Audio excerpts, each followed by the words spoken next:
DNA मित्रों, अब हम साल 2025 की सबसे पावरफुल स्पीच का विश्लेषण करेंगे। मित्रों, मुख्यमंत्री योगी आदित्यनाथ ने यूपी के सदन में आज गाजा प्रेमी, घुसपैठिया प्रेमी और माफिया प्रेमी तीनों पर एक साथ वैचारिक स्ट्राइक की। देखो, बांग्लादेश में एक दलित नौजवान को कैसे जला दिया गया।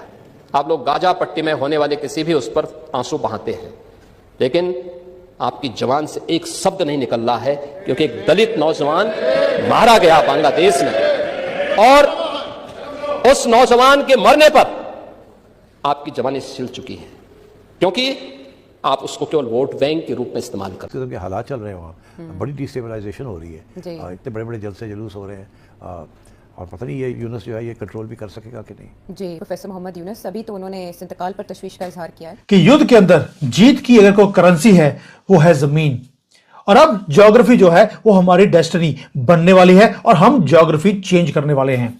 मैं इसलिए बोल रहा हूं, मैंने पहले भी वीडियो बनाया था कि मोहम्मद यूनुस हो, चाइना हो, सीआई हो, पाकिस्तान हो, वो सभी चाहते हैं कि भारत युद्ध करे, और हमारा मकसद है कि जितना कम से कम हमारा कोलैटरल डैमेज हो हम वो करें।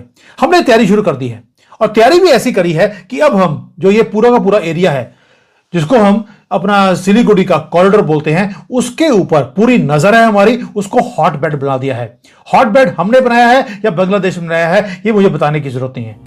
एक एक कर उन तथाकथित इच्छाधारी मानवतावादियों पर चोट की जिनकी संवेदना अब तक छुट्टी से वापस नहीं लौटी, जो फिलिस्तीन और गाजा को लेकर सोशल मीडिया पर छाती पीटते हैं, कैमरे के सामने आकर के विलाप करते हैं, लेकिन दिल्ली से सिर्फ 1800 किलोमीटर दूर एक हिंदू युवक के साथ जो अमानवीय बर्ताव हुआ उस पर अब तक चुप्पी साधे हुए। कायदे से तो पूरी कायनात कांप जानी चाहिए, लेकिन वैचारिक पाखंड के शीर्ष पर बैठने वालों को रत्ती भर भी फर्क नहीं पड़ा कि टू नेशन थ्योरी जिंदा है।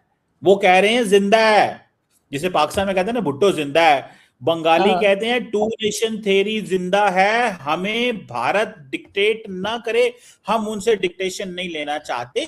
आप इसमें डॉक्टर साहब सर वो कब डिक्टेट कर रहे हैं, उन्होंने कब डिक्टेट किया है? मुझे तो नहीं पता कि उन्होंने कोई स्टेटमेंट दिया भारत ने, सिवाय इसके कि वो हमारी आर्मी को वहां पर पोजीशन कर दिया गया है। S-400 पहले से पहुंचे हुए हैं, राफेल वहां पर घूम रहे हैं, अपाची हेलीकॉप्टर्स वहां पहुंच चुके हैं। पूरी तैयारी है कि चिकन नेक को पूरा फोर्टिफाई किया जाए, और ये एक ऐसा छोटा सा स्ट्रिप है हमारा नॉर्थ ईस्ट के अंदर जिसके ऊपर हमेशा ही दुश्मनों की नजर रही है। हमें डर था कहीं चाइना वहां पर पहुंच ना जाए, कहीं उसको काट ना दे, कहीं नॉर्थ ईस्ट को हमारे से अलग ना कर दे, क्योंकि वो सिर्फ 22 किलोमीटर का एक छोटी सी पट्टी है। ये जो फियर था, अब हमने फियर अपने दुश्मनों के अंदर हमने डालना शुरू कर दिया। अब आप सोच के देखिए कि जो हमारा शिकार करना चाहते थे, आज हम शिकारी बनकर उनका शिकार करने वाले हैं। एक ऐसा हमने जाल बिछाया है चिकन नेक के ऊपर, और साथ में कुछ और भी किया है, वो सारी बातें बताऊंगा आपको। और ये है टाइम जहां पर ये भाईचारा खत्म, क्योंकि उसका रीजन है शेख हसीना जा चुकी है, और जो ये फ्रेंडली फेस था ढाका का हमारे ऊपर, पिछले एक साल में एक जिहादी आया उनके कंट्री में, और उन्होंने पूरी कंट्री ने अपना जो रियल फेस है इनका इस्लामिस्ट का, वो इन्होंने दिखाना शुरू कर दिया, और पूरे के पूरे इस एरिया को उन्होंने हॉट बेड बुला दिया है।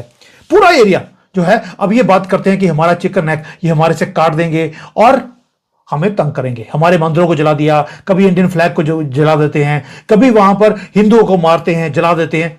चिंता नहीं, ये जो छोटे छोटे इंसिडेंट्स हैं, इसका मतलब है कि भारत वॉच भी कर रहा है। और न्यू दिल्ली ने एक मैसेज भेजना था बांग्लादेश को, वो हमने भेज दिया।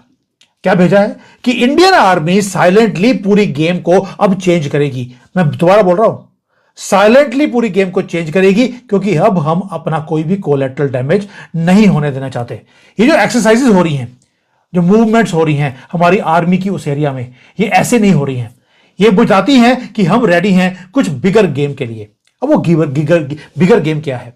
हमें डर था कि हमारा चिकन एक बहुत छोटा सा है, इसको काट दिया तो क्या होगा, क्यों ना इसको एक्सपैंड कर दिया जाए। यानी कि चिकन नेक एक नहीं, दो चिकन नेक हैं बांग्लादेश के अंदर। ये दोनों जो चिकन नेक हैं, इनके ऊपर अब नजर हमारी पड़ गई है, और दोनों तरफ हमने 4 अपने एयर बेसिस और मिलिट्री की बेसिस को हमने खड़ा कर दिया। ये जो दो चिकन नेक दिखते हैं, आपको मैं दोनों एक्सप्लेन करूंगा ये दोनों हैं क्या और स्ट्रेटेजी भारत की है क्या। दोस्तों, पहली बात यह है कि हमने 4 मिलिट्री बेसिस को खड़ा कर दिया। एक दो नहीं 4। किशनगंज बिहार में, वेस्ट बंगाल में चोपड़ा एरिया, चोपड़ा और ये किशनगंज बहुत ज्यादा इंपॉर्टेंट है, जहां से हम अपनी पूरी नजर रखेंगे इस नेक के ऊपर। और उधर से असम में हमने खड़ा दिया, एक बेस बना दिया है धुबरी में, वहां से भी every movement of Bangladesh towards our north east हम नजर रख सकते हैं। वो अभी एक हिंदू कम्युनिटी के कोई थे, उनको जिंदा जला दिया, तो उसके ऊपर स्टेटमेंट जरूर आई थी और आनी भी चाहिए थी। ये कौन सा तरीका है कि आप किसी को जिंदा जला देंगे? तो ये बात जरूर हुई है, लेकिन भारत ने और तो कुछ नहीं कहा। वो बांग्लादेश वाले कहते हैं कि इंडिया को तो बोलना ही नहीं चाहिए ये जिंदा जलाने पे और मारने पे, वहां पे तो ये प्रैक्टिस कॉमन है। अच्छा चले, मेरा ये कोई मसला नहीं है, ये प्रैक्टिस कॉमन है। ये किसने कहा आपको? किसको देखा आपने ऐसा होते हुए? अच्छा, बंगाली कहते सर, बताइए मुझे, सबूत दीजिए किसी बंगाली ने ये कहा कि भारत में जिंदा जलाते रहते हैं। किसको जिंदा जलाते देखा है भारत में आपने? 50,000 कोटेशन दे सकता हूँ गुजरात की, बंगाली बोल रहे हैं उसमें। इसमें आप मुझे आप कहती हैं कि मैं इंटरनेट से निकाल के तो दूं, शो बंद होने के बाद लिंक पर लिंक आपके व्हाट्सएप पे फेंकूंगा कि आपका व्हाट्सएप ही लोडेड हो जाएगा। उस चीज पे मत जो है ना मुझे प्रोवोक करें, जो इंटरनेशनली प्रूवन फैक्ट्स हैं उस पे नहीं जाते। अच्छा, मतलब वहां पे मैं गुजरात के दंगों की तो बात ही नहीं करी, आप तो ऐसे कह रहे थे जैसे रूटीन में लोगों को जिंदा जला दिया जाता है। ये जो जिंदा जलाया है ये क्या था? ये गुजरात के दंगे के साथ आप उसको कैसे लिंक कर सकते हैं?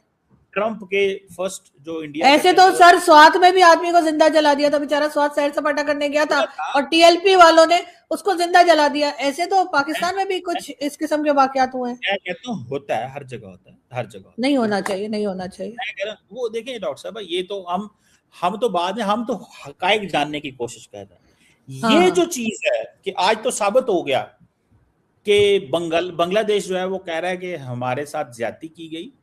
अब तो वो सुना कायदे आजम की तस्वीरें लहरा रहे हैं वहां पे और कह रहे हैं कि यही अच्छे थे जिन्होंने हमें आजादी दी। ठीक है, तो मैडम ये आप कैसा महसूस कर रही हैं कि कायदे आजम के वाले से भी सुना है वहां पे, मुझे किसी ने बताया, बड़ी बात हो रही है।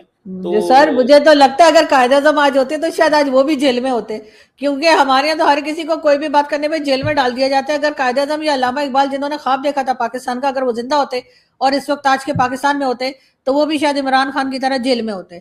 तो इसलिए मुझे नहीं लगता कि उन लोगों को जो है, शायद उनको पता नहीं है वो पाकिस्तान के हालात क्या हो चुके हैं, वरना वो हरगिज इस तरह से तस्वीरें ना लहराया करते। और कायदे आजम जिन्होंने कहा कि बकौल हमारे लोगों के कि जी कायदे आजम ने कहा कि हिंदू मुस्लिम साथ नहीं रह सकते, जबकि उन्होंने खुद ने अपना जो मुंबई का घर था वो सेल नहीं किया, कि उन्होंने कहा था जी मैं छुट्टियां गुजारने मुंबई जाया करूंगा। वो खुद जो है वो भारत से बाहर आने को तैयार नहीं थे, लेकिन हम सबको उन्होंने भेड़ बकरियों की तरह यहाँ ला के बसा दिया। और उसके बाद क्या हाल हुआ पाकिस्तान का वो आपके सामने, मतलब मुल्क चलाना तो नहीं आया ना किसी को भी उनके बाद, मतलब उनको तो इतना टाइम ही नहीं मिला कि वो कुछ बताते कि कैसे चलाना है, क्या करना है। उन्होंने तो बस ला के कहा कि यहाँ पहुंचा दिया, अब तुम जानो तो तुम्हारा काम जाने। उसके बाद तो सर आपको पता ही है कि यहाँ पर क्या कुछ नहीं हुआ है, किस कौन कौन से जुल्म नहीं हुए हैं, कौन कौन सी जहालत नहीं हुई है यहाँ पे। और अब हम जो है वो बांग्लादेश के मामले में, मतलब अगर उन्हें भारत से कोई प्रॉब्लम है बांग्लादेश के लोगों को, तो भाई बांग्लादेश के लोग जाने और भारत जाने। हम वहां पे क्यों पहुंच जाते हैं कि मिस्टर जिन्ना की फोटो लहरा रहे हैं और वो कर रहे हैं। हमारे यहाँ भी मिस्टर जिन्ना की फोटो को बहुत पसंद किया जाता है, लेकिन सिर्फ वॉलेट में। चले मैडम आपकी मर्जी है, लेकिन आप देखें ये तो हकायक सामने आ गए हैं कि बंगाली कह रहे हैं कि टू नेशन थ्योरी जिंदा है, हम मुसलमान हैं और हम ऐसे ही रहना चाहते हैं। और ये जो इंडिया के हमारे दोस्त हैं, तो इंडिया क्या कह रहे हैं उन्हें? इंडिया क्या कह रहा है के साथ मिल जाओ और हिंदू रिलीजन एक्सेप्ट कर लो, ऐसा कुछ कह रहा है या क्या कह रहे हैं? वहां पे मंदिर बना देंगे क्या? इंडिया ने क्या कहा जो वो कह रहे हैं two nation theory? Two nation theory तो सर बाकी में जिंदा है, वो तो कभी खत्म ही नहीं हुई। मैं डॉक्टर साहब इसमें अर्ज करने की जिसारत करना चाहता हूँ आपसे टाइम लेके।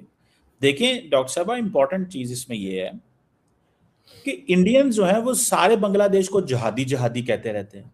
वो जिस मुस्लिम मुल्क के साथ उनके ताल्लुकात अच्छे ना, वो कहते हैं ये जहादी हैं।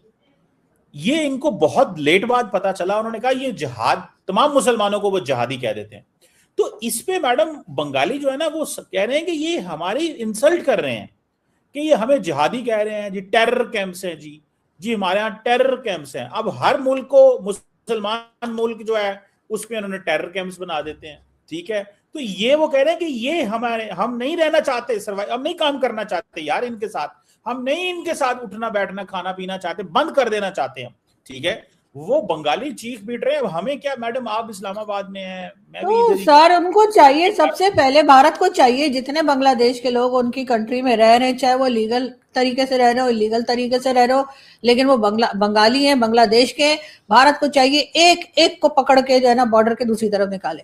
अगर मैं होती, मैंने तो एक एक बंगाली को पकड़ के, एक एक बांग्लादेश के एक एक को पकड़ के जो है ना बॉर्डर के दूसरी तरफ छोड़ना था कि भाई हाँ, आपको अगर अच्छे नहीं लग रहा है भारत में, अगर आप भारत को समझते हैं भारत नुकसान कर रहा है या टू नेशन थ्योरी व्हाटएवर जो भी उनका प्रॉब्लम है, अगर इतना प्रॉब्लम है तो सर ये आधे से ज्यादा जो बांग्लादेश है वो तो भारत में रह रहे हैं, किस लिए?